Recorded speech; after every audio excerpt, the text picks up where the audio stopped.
కార్యకర్తలకు అందరికీ ఇవ్వండి.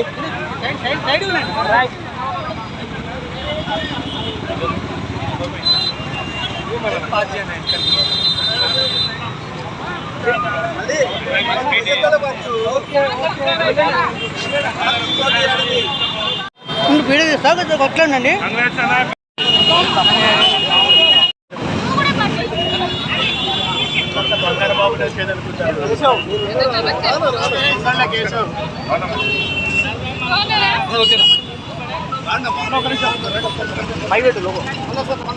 జై శ్రీరామ్. ఈరోజు మా ఇండియా కూటమి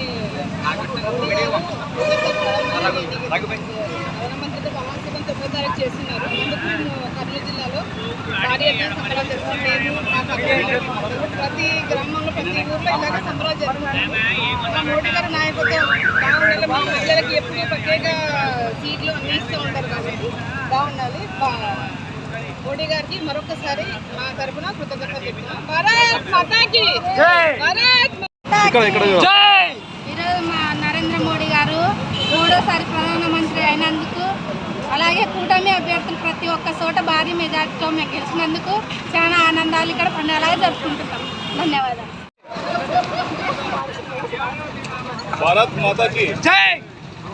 ఈరోజు కర్నూలు పార్లమెంట్ జిల్లాలో హెడ్ క్వార్టర్స్లో మేము ప్రధానంగా ఈరోజు సంబరాలు చేసుకోవడానికి కారణం మన గత 4వ తారీఖు దేశవ్యాప్తంగా సాధారణ ఎన్నికల్లో భారతీయ జనతా పార్టీ మూడవసారి కంటిన్యూగా 3వసారి అధికారంలోకి వచ్చి భారతదేశ స్వాతంత్ర చరిత్రలో ఒక అద్భుతమైన ఒక చరిత్రను లిఖించడానికి ఇది ఒక నిదర్శనం చెప్తున్నాను.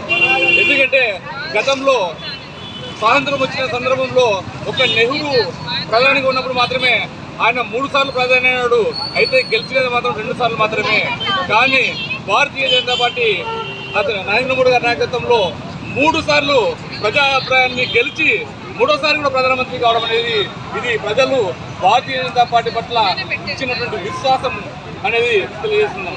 అంతేకాకుండా ప్రధానంగా అనేక ఇతర దేశాల వాళ్ళు కూడా భారతదేశం ఎదుగుదలని ఓర్చలేక అనేక శక్తులు, తర్వాత ఇక్కడ ఉన్నటువంటి ప్రతిపక్ష పార్టీలు అన్నీ కూడా కూటమి ఒక్కటే వచ్చి కూడా భారతీయ జనతా పార్టీ వచ్చినప్పుడు కూడా ఇది ప్రజల మద్దతు భారతీయ జనతా పార్టీతో ఉంది అని చెప్పగొట్ట చేసిన విషయం తెలియజేస్తున్నాం. కనుక ఇలాంటి విజయాన్ని మేము తీసుకున్న ఈ విజయాన్ని మేము ఒక బాధ్యతగా భావించి, అదేవిధంగా ఆంధ్రప్రదేశ్లో కూడా అఖండ మెజార్టీ కూటమికి ఇవ్వడం అనేది కూడా ఒక అద్భుతమైన విజయం. ఈ యొక్క ప్రజలు ఇచ్చినటువంటి ఈ యొక్క అవకాశాన్ని ఒక వారి సేవకు మా యొక్క శక్తియుక్తులుగా వినియోగించేటువంటి పరిస్థితి మాకు తెలియజేస్తూ నా పేరు మురళి నాయుడు, ఓబీసీ మోర్చా రాష్ట్ర ప్రధాన కార్యదర్శి.